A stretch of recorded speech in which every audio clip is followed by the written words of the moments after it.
तो मूवी की शुरुआत होती है और हम प्रेम नाम के एक बंदे को देख पाते हैं जो कि टीवी पर केबीसी देख रहा होता है। प्रेम को केबीसी बहुत पसंद है और उसका सपना है कि एक दिन वो केबीसी में जाएगा और बहुत सारे पैसे जीतेगा। अब थोड़ी ही देर बाद प्रेम को उसकी बीवी का कॉल आ जाता है। उन दोनों की बातचीत से हम समझ पाते हैं प्रेम फिलहाल दिल्ली में है और उसकी बीवी और उसकी एक छोटी सी 6 साल के बच्चे प्रेम की बीवी के साथ प्रेम के गाँव ही रहती है। अब इस टाइम प्रेम की बीवी प्रेग्नेंट होती है, इसलिए प्रेम उसका फोन लगाकर हालचाल पूछ रहा होता है। मैं आपको बता दूं, प्रेम फिलहाल बस्सी नाम के एक आदमी के घर सर्वेंट का काम करता है, लेकिन बस्सी अक्सर घर पर नहीं रहता, वो हमेशा ज्यादातर बाहर ही रहता है। Coming back to the movie, अब प्रेम हालचाल पूछकर फोन रख देता है और अपने काम पर लग जाता है। उसने एक स्कूल के बच्चे को किडनैप किया होता है जो कि ऊपर के बाथरूम में कैद होती है। अब प्रेम उस लड़की को बहुत ही ब्रूटल तरीके से मार देता है और उसके बॉडी पार्ट्स को निकाल लेता है और उसे ये काम कर बहुत ही खुशी मिलती है। अब हमें इस मूवी के लीड कैरेक्टर रामचरण पांडे को दिखाया जाता है जो कि अपने वाइफ और उसकी छोटी सी बच्ची के साथ रहता है और पांडे अपने बच्ची से बहुत ज्यादा प्यार करता है। वो हमेशा रोज अपने बेटी को सबसे पहले स्कूल छोड़ता है और उसके बाद ही स्टेशन जाता है। अब स्टेशन के अंदर बोर्ड्स होते हैं जिन पर कुछ बच्चों के फोटोज टंगे होते हैं जो कि मिसिंग होते हैं और पुलिस उन्हें अब तक ढूंढ नहीं पाई है। अब स्टेशन में एक आदमी आता है जो कि अपनी बेटी के बारे में बताने लगता है। कुछ दिनों पहले इस आदमी की बेटी गायब हो गई थी जो कि अब तक घर पर नहीं आई है। उस लड़की का पिता यहाँ पर इंस्पेक्टर पांडे के पास बहुत रोता है। ये उसी लड़की का पिता होता है जिसे हमने स्टार्टिंग में देखा था। इंस्पेक्टर पांडे उससे कहता है तुम जाओ और उस बोर्ड पर अपनी बेटी की तस्वीर लगा दो, हम उस पर इन्वेस्टिगेशन करेंगे। लेकिन इंस्पेक्टर पांडे हमेशा की तरह इस केस को भी इग्नोर करने वाले थे। इंस्पेक्टर पांडे ज्यादातर मिसिंग केसेस को इग्नोर ही करता था। अब हमें कुछ बच्चों को दिखाया जाता है जो कि क्रिकेट खेल रहे होते हैं। अब इनमें से एक बच्चा बॉल को नाले की ओर मारता है जिसकी वजह से वो बॉल नाले में चली जाती है। अब उस बॉल को लाने के लिए एक अली नाम का बच्चा जाता है, तभी उसे वहाँ पर एक हाथ दिखाई देता है। वो हाथ रूटिंग होकर पूरा कंकाल बन चुका होता है। अब ऐसे में पांडे और उसके कांस्टेबल्स वहाँ पर आते हैं और पांडे के कांस्टेबल का कहना था कि यह हाथ किसी लंगूर या फिर बंदर का हाथ होगा, लेकिन पांडे का कहना था यह हाथ उनके एरिया का नहीं है। ऐसा इसलिए क्योंकि वो ट्रेन दूसरी एरिया से आ रही थी और उन्हें ऐसे में इस एरिया से किसी का हाथ गायब होने की रिपोर्ट नहीं मिली है। अब पांडे अली को उसके इस काम के लिए गिफ्ट के तौर पर कुछ पैसे देता है। अब प्रेम अली को दूर से देख रहा होता है। प्रेम की नजर में अली बैठ गया होता है। अब रात के समय अली को उसकी माँ अंडे लाने के लिए भेजती है। अब अली रास्ते से अंडे लाने के लिए जा रहा होता है, तभी रास्ते में प्रेम उसे मिलता है। प्रेम अली को चॉकलेट देता है। अब अली जैसे ही चॉकलेट लेकर मुड़ता है, प्रेम उसके मुंह पर एक रुमाल रखकर उसे बेहोश कर देता है और उसे अपने घर ले जाता है। अब किडनैप हुआ अली प्रेम से कहता है मेरे पापा के पास गन है, अगर उसने उसे नहीं छोड़ा तो उसके पापा उसे गन से शूट कर देंगे। प्रेम अली से कहता है मैंने तुम्हें किडनैप किया है, इस बारे में तुम्हारे पापा को बताएगा कौन? मैं तुम्हें इतने पार्ट्स में काटूंगा कि किसी ने सोचा भी नहीं होगा। अब यहाँ से सीन प्रेम के पास्ट में जाता है जहाँ पर हमें बताया जाता है कि प्रेम के मामा बहुत ही खराब किस्म के आदमी थे। वो प्रेम के साथ उल्टी सीधी हरकतें करते थे जो कि प्रेम को बिल्कुल भी अच्छी नहीं लगती थी। बचपन में प्रेम उसके मामा के साथ ही रहा करता था। प्रेम के मामा एक कसाई थे और उनकी एक चिकन शॉप भी थी। अब सब लोग जब चिकन खरीद के उस शॉप से चले जाते हैं तो प्रेम के मामा दुकान का शटर डाउन करते हैं और प्रेम के साथ उल्टी सीधी हरकतें करने लगते हैं। प्रेम को ये देखकर बहुत ही गुस्सा आता है। प्रेम वहाँ से एक चाकू उठाता है और उसके मामा के पैर पर बहुत ही गहरा घाव कर देता है। इसके बाद प्रेम के मामा जमीन पर गिर जाते हैं, लेकिन प्रेम यही नहीं रुकता, वो लगातार चाकू चलाता रहता है। प्रेम यहाँ पर इतना ब्रूटलिटी से उसके मामा को मौत के घाट उतारता है कि किसी ने सोचा भी नहीं होगा। अब सीन फिर से प्रेजेंट में आता है जहाँ पर हम प्रेम को देख पाते हैं जो कि अपने वाइफ से बात कर रहा होता है। तभी उसे छोटे लाल का फोन आता है। छोटे लाल जो कि एक कंपाउंडर है। हमें यहाँ पर पता चलता है प्रेम जितने भी बच्चों को मारकर उनके ऑर्गन्स को निकालता है वो उन सभी ऑर्गन्स को छोटे लाल को दे देता है और छोटे लाल उनके बदले में उसे बहुत सारे पैसे देता है और प्रेम वही पैसे अपने वाइफ को गाँव में भिजवा देता है। एक बात तो यहाँ पर साफ थी, छोटे लाल भी ऑर्गन सप्लायर का काम में प्रेम का साथ दिया करता था। अब प्रेम ऑर्गन्स को छोटे लाल को दे चुका था। अब बची हुई बॉडी को प्रेम या तो नाली में फेंक दिया करता था या फिर जमीन में गाड़ दिया करता था। अब हमें बस्सी को दिखाया जाता है जो कि बूढ़ा होता है। वो अपने पोती के साथ उल्टी सीधी हरकतें करने की सोच ही रहा होता है, तभी वहाँ पर उसकी बीवी आ जाती है और उसकी पोती को अपने साथ ले जाती है। आज उसकी पोती का जन्मदिन होता है, लेकिन बस्सी बहुत ही खराब आदमी है, लेकिन वो अमीर भी बहुत है, इसलिए पुलिस वालों की उसके साथ अच्छी खासी पहचान होती है। अब हमें प्रेम को दिखाया जाता है जिसने इस एरिया के बहुत सारे बच्चों को मारकर उनके ऑर्गन्स को बेच दिया है। अब हमें नवरात्रि का उत्सव दिखाया जाता है जहाँ पर पांडे रावण का रोल निभा रहे होते हैं। उस फेस्टिवल में पांडे की पूरी फैमिली आई होती है। पांडे रावण जी का रोल बहुत ही अच्छे से निभाते हैं और उन्हें इस रोल में बहुत ही मजा आता है। तभी वहाँ पर झुमकी का पिता आता है। झुमकी का पिता पांडे से कहता है कि कुछ दिनों पहले उसकी बेटी लापता हो गई है और वो चाहता है कि पांडे उसकी बेटी को ढूंढे। पांडे कहता है ये झोपड़ी के बच्चे गायब नहीं होते बल्कि इस जगह को छोड़कर चले जाते हैं क्योंकि ये जगह बहुत ही छोटी है। झुमकी का पिता कहता है अगर उन बच्चों की जगह तुम्हारी बेटी होती तो। ये सुनकर पांडे बहुत ही ज्यादा गुस्सा हो जाता है। वो झुमकी के पिता पर बहुत चिल्लाता है और उसे यहाँ से चले जाने के लिए कहता है। अब पांडे अपने वाइफ के पास जाता है और उससे पूछता है उसकी बेटी कहाँ है। उसकी वाइफ कहती है वो टॉयलेट गई है अपने दोस्तों के साथ। अब वो दोनों उसकी बेटी को ढूंढने लग जाते हैं लेकिन उनकी बेटी उन्हें कहीं भी नजर नहीं आ रही थी। तभी हम प्रेम को देख पाते हैं जो कि पांडे को बेटी को किडनैप करके अपने साथ ले जा रहा होता है। वहीं रास्ते में छोटे लाल भी अपने एम्बुलेंस लेकर तैयार होता है। तभी पांडे उसे देख लेता है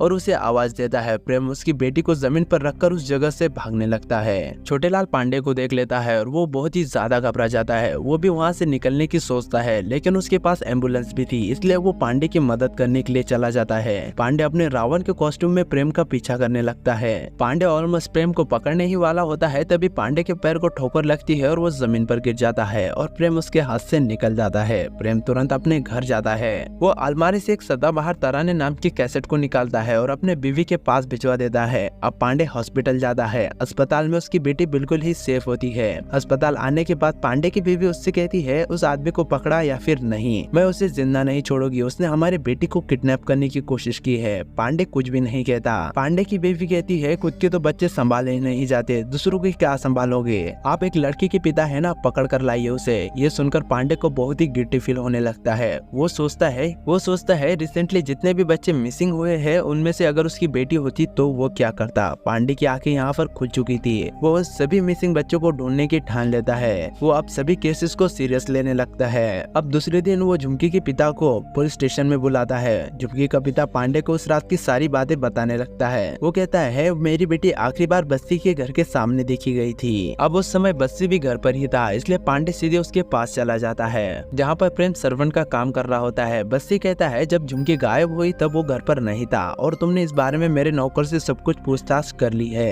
तभी वहाँ पर झुमकी का पिता आता है और बस्सी को बहुत ही उल्टा सीधा बोलने लगता है। जब बस्सी बोलना शुरू करता है तो झुमकी का पिता एकदम से चुप हो जाता है। बस्सी पांडे से कहता है ये उस लड़के का पिता है। यह आदमी झुमकी को कॉल गर्ल के काम पर लगाया करता था। झुमकी का आना जाना अक्सर हमारे घर पर लगा रहता था। उसके और मेरे शारीरिक संबंध भी थे लेकिन मैंने उसे किडनैप नहीं किया है। अब पांडे को जब पता चलता है कि झुमकी के पिता ने उसे कॉल गर्ल के काम पर लगाया था तो वो बहुत ही ज्यादा गुस्सा हो जाता है और वो झुमकी के पिता को वहीं पर ही मारने लग जाता है। वो झुमकी के पिता को वहाँ से भगा देता है। अब पांडे को डीजीपी का कॉल आता है। डीजीपी पांडे से कहता है तुम्हें बस्सी के घर इन्वेस्टिगेशन करने की कोई जरूरत नहीं है और आज के बाद उसके घर कभी मत जाना। अब पांडे घर से बाहर जाने लगता है। तभी प्रेम पांडे से कहता है तुम्हारी कोई बेटी है। पांडे कहता है हाँ है, तुम्हें उससे क्या। प्रेम कहता है कुछ नहीं, मेरी भी एक छोटी सी 6 साल की बेटी है जो कि गांव में रहती है। वो बहुत ही ज्यादा डरती है क्योंकि जमाना बहुत ही खराब चल रहा है। अब पांडे पुलिस स्टेशन जाता है। वहाँ पर डीजीपी पांडे से कहता है आइंदा बस्सी के घर कभी मत जाना और इन्वेस्टिगेशन तो छोड़ ही दो। दरअसल बस्सी की बहुत ऊपर तक पहुँच है और वो काफी अमीर भी है। रस्तोगी जैसे डिसिप्लिन को उसने बहुत पाल रखे है। पांडे का कांस्टेबल पाठक पांडे से कहता है रोज झुमकी को एक ड्राइवर वहाँ पर छोड़कर जाया करता था। वो ड्राइवर अभी यहीं पर मौजूद है और उसका फोन भी यहीं पर है। जब पांडे उस फोन की हिस्ट्री चेक करता है तो उसमें प्रेम का नंबर होता है। पांडे समझ जाता है इन सभी मिसिंग बच्चों के पीछे प्रेम का भी हाथ है। अब पांडे फिर से डीसीपी के पास जाता है लेकिन डीजीपी यहाँ पर पांडे से फिर से कह देता है कि मैंने तुमसे कहा ना इन्वेस्टिगेशन करने की कोई जरूरत नहीं है। अब यहाँ से सीन शिफ्ट होता है और हमें कुछ हफ्ते बाद का सीन दिखाया जाता है जहाँ पर हमें प्रेम और कंपाउंडर छोटे लाल को बात करते हुए दिखाया जाता है। यहीं पर हम पांडे को भी देख पाते हैं जो कि इन दोनों पर नजर रख रहा होता है। अब पांडे और पाठक दोनों छत पर शराब पी रहे होते हैं। तभी पांडे की नजर छोटे लाल पर पड़ती है। तब उन्हें याद आता है जब रामलीला के दौरान उनकी बेटी किडनैप होने वाली थी तब वहाँ पर छोटे लाल भी मौजूद था जो कि अपने एम्बुलेंस लेकर खड़ा था और उसकी एम्बुलेंस पहले से ही स्टार्ट थी। मतलब बच्चों के किडनैपिंग के पीछे कंपाउंडर का भी हाथ है।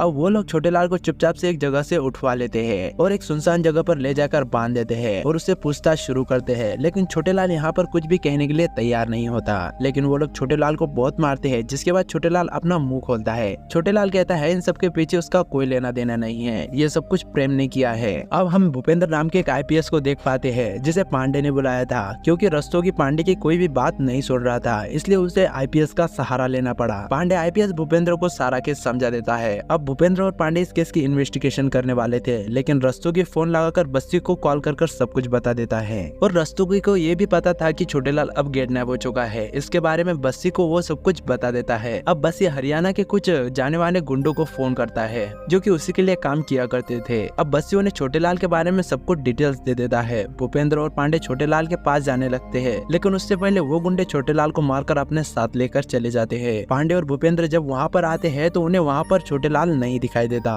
तभी पांडे पाठक को आवाज देता है क्योंकि यहाँ पर निगरानी के लिए पाठक को रखा गया था। जब छोटे लाल को वो लोग मारकर यहाँ से लेकर गए थे तब पाठक खाना खाने के लिए बाहर गया हुआ था, तो उसे इस बारे में कुछ भी नहीं पता था। अब गुस्से में पांडे पाठक को मारने लग जाता है। भूपेंद्र पांडे से कहता है हमारे पास अभी भी प्रेम है और उससे हम पूछताछ कर सकते हैं और हमारे बीच में रस्तोगी भी अपनी टांग नहीं अड़ाएगा। अब जैसे ही प्रेम पुलिस स्टेशन में आता है वो सबसे पहले पांडे से कह देता है मुझे पता नहीं था कि वो आपकी बेटी है, वरना मैं उसे किडनैप करने की सोचता भी नहीं। प्रेम पांडे से कहता है जितनी भी पूछताछ करनी है आपके पास आधा घंटा है, आप मुझसे जो चाहे पूछ सकते हो। बाद में 8 बजे केबीसी का शो लगता है जिसे मैं हर रोज देखता हूँ। अब पांडे बिना टाइम वेस्ट किए प्रेम से झुमकी के बारे में पूछता है। तब प्रेम पांडे से कहता है हाँ मैं झुमकी को जानता था, मैंने उसे अपने हाथों से गला घोटकर मारा है। पांडे उससे कहता है क्यों मारा उसे? तब प्रेम कहता है इज्जत की वजह से, मैं उससे बहुत प्यार करता था और वो मुझसे आंखों ही आंखों में इशारे कर रही थी। जब मैंने उसे कस्टमर के बाहर अपने पास बुलाया तो चोर दिखाने लगी, बोलने लगी साले गरीब मैं तेरे साथ सोऊंगी, ये तूने सोच भी कैसे लिया? अब इसके बाद मैंने तुरंत ही डिसीजन लिया। वो सोफे पर बैठी थी, उसके पीछे से गया और उसका गला घोटकर उसकी जान ले ली। अब पांडे प्रेम से कहता है फिर तुमने उसे मारकर उसके ऑर्गन्स को बेच दिया? तब प्रेम कहता है नहीं नहीं सर, उससे तो मैं प्यार करता था, उसके ऑर्गन्स को मैं कैसे बेच सकता हूँ? उसके अलावा मैंने सभी के ऑर्गन्स को बेचा है। वो यहाँ पर पांडे से अपने पूरी प्रोसेस के बारे में बताता है। वो कहता है सबसे पहले मैं बच्चों को किडनैप करता हूँ, फिर उन्हें बुरी तरह से मार देता हूँ और फिर उनके ऑर्गन्स निकाल लेता हूँ, फिर उन्हें छोटे छोटे पीसेस में कट करके या तो उन्हें नाले में बहा देता हूँ या फिर जमीन में गाड़ देता हूँ। पांडे प्रेम से कहता है इस सब की शुरुआत कहाँ से हुई? तब प्रेम कहता है मेरे मामा से। मेरा मामा मेरे साथ गलत काम किया करता था, जिसके बाद मैंने एक दिन उसे चाकू घुसा के मार दिया। उसके बाद उसके बॉडी के छोटे छोटे टुकड़े किए, कुछ टुकड़े कुत्तों को खिला दिए और कुछ टुकड़े मैंने खा लिया। उसके बाद मुझे इंसान के मांस की तलब लगने लगी, मुझसे इंसानी मांस को खाए बिना रहा नहीं जाता। हर 2-4 महीने में मुझे इंसानी मांस चाहिए ही होता है। अब पांडे कहता है तुमने अब तक कितने बच्चों को मारा है? तब प्रेम उससे कहता है मैंने अब तक तकरीबन 25 बच्चों को मारा है। अब वो लोग प्रेम को उस जगह पर ले जाते हैं जिस जगह पर प्रेम ने उन सभी बॉडीज को दफनाया होता है। वो बॉडीज पुलिस वालों को मिल नहीं रही होती है, इसलिए प्रेम खुद फावड़ा लेता है और उन सभी को बॉडीज को निकाल कर दे देता है। प्रेम ने कुछ लोगों के बॉडीज को नाले में भी फेंका होता है, जिसके बाद नाले से भी कुछ कंकाल्स को निकाल लिया जाता है। अब ये सब कुछ देखकर पुलिस वाले भी हैरान थे, वो भी सोच रहे थे आखिर कोई इतना ब्रूटल कैसे हो सकता है। अब इस सब के चक्कर में बस्सी को भी अरेस्ट कर लिया जाता है और प्रेम को भी जेल में डाल दिया जाता है। बस्सी को पूछताछ करने के लिए एक कम्युनिटी बिठाई जाती है जिसका हेड रस्तोगी होता है, यानी कि बस्सी यहाँ पर पूरे तरीके से सेफ था। जब मीडिया रस्तोगी से पूछती है इस सब के पीछे कौन है, तब रस्तोगी बताता है इस सब के पीछे प्रेम है और बस्सी का इससे कोई लेना देना नहीं है। अब पांडे भी ये न्यूज देख रहा होता है और उसे यहाँ पर ये चीज बहुत ही गलत लगती है। उसे पता था कि इसके पीछे बस्सी भी है। अब वो तुरंत ही भूपेंद्र को कॉल करता है और वो भूपेंद्र से कहता है उसे आखिरी बार फिर से प्रेम से मिलना है। दरअसल वो कंफर्म करना चाहता था इस सब के पीछे बस्सी का हाथ है या फिर नहीं, और उसे प्रेम को एक खुशखबरी भी सुनानी थी कि वो दूसरी बार बाप बन चुका है। अब पांडे प्रेम से पूछता है तुम अपने परिवार का यहाँ से ख्याल कैसे रखते हो? तब प्रेम कहता है कंपाउंडर छोटूलाल है ना, वो टाइम टू टाइम मेरे घर पर पैसे बेचता रहता है। अब प्रेम पांडे से कहता है कंपाउंडर छोटूलाल को बस्सी के लोग कब से मार चुके हैं और बस्सी ने सारा ब्लेम तुम पर डाल दिया है। अब अकेले तुम ही जेल जाओगे और बस्सी यहाँ पर सेफ है। ये सुनने के बाद प्रेम को बहुत ही बुरा लगता है और उसे गुस्सा भी बहुत आता है। वो पांडे को एक बात बताता है जो कि हमें आगे पता चलेगी। अब रात होते ही पांडे तुरंत ही प्रेम के गाँव निकल जाता है, लेकिन गाँव जाने से पहले पांडे पाठक से एक लैपटॉप लेता है और दूसरे दिन सुबह पांडे प्रेम के गाँव पहुँच जाता है। पांडे प्रेम के गाँव जाकर प्रेम की बीवी से मिलता है। पांडे प्रेम की बीवी से कैसेट मांगता है जिसमें बस्सी के खिलाफ कुछ सबूत होते हैं। अब जेल में भी इन दोनों की वही बात चल रही थी। प्रेम ने इस कैसेट के बारे में पांडे को बता दिया था, जिसके बाद पांडे तुरंत प्रेम के गाँव आया था। ये वही कैसेट होता है जिसपे सदाबहार तराने नाम लिखा हुआ था।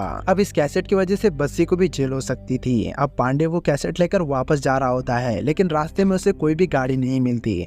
वो रास्ता बिल्कुल ही सुनसान होता है। तभी वहाँ पर से एक कार गुजरती है और पांडे उस कार को लिफ्ट मांगकर वहाँ से उनके साथ चला जाता है। ये वही लोग होते हैं जिन्होंने छोटे लाल को मारकर अपने साथ लेकर गए थे। अब रास्ते में पांडे उनसे पूछता है कहाँ जा रहे हो भाई साहब? उन लोगों में से एक बूढ़ा आदमी कहता है भाई हमें तो हमारा रास्ता मिल गया। जिसके बाद वो लोग पांडे को उसकी तस्वीर दिखाते हैं। पांडे समझ जाता है इन लोगों को बस्सी ने ही भेजा है। अब इसके बाद उनमें से एक आदमी पांडे के छाती पर स्क्रू ड्राइवर घुसा घुसा के उसे कमजोर कर देता है, जिसके बाद लास्ट में वो लोग उसकी गर्दन को काट देते हैं। अब हमें पाठक को दिखाया जाता है जो कि पांडे की जगह पर इंस्पेक्टर बन चुका था और इसी के साथ ये मूवी यहीं पर ही खत्म होती है। अब बात करते हैं आखिर पांडे प्रेम के गाँव गया था, इस बारे में बस्सी को किसने बताया होगा। इस बारे में शायद बस्सी को पाठक ने बताया होगा, क्योंकि जब छोटेलाल पाठक से मिस हो गया था तो पांडे ने भूपेंद्र के सामने पाठक को बहुत मारा था और इसी का बदला लेने के लिए शायद पाठक ने पांडे के बारे में सब कुछ जानकारी बस्सी को बता दी होगी। इसके बाद बस्सी के लोग प्रेम के गाँव गए और पांडे को मौत के घाट उतार दिया। तो यही थी चैप्टर 36 की कहानी। कैसी लगी कमेंट करके जरूर बताना और अगर चैनल पे नए हो तो चैनल को भी सब्सक्राइब जरूर से कर देना।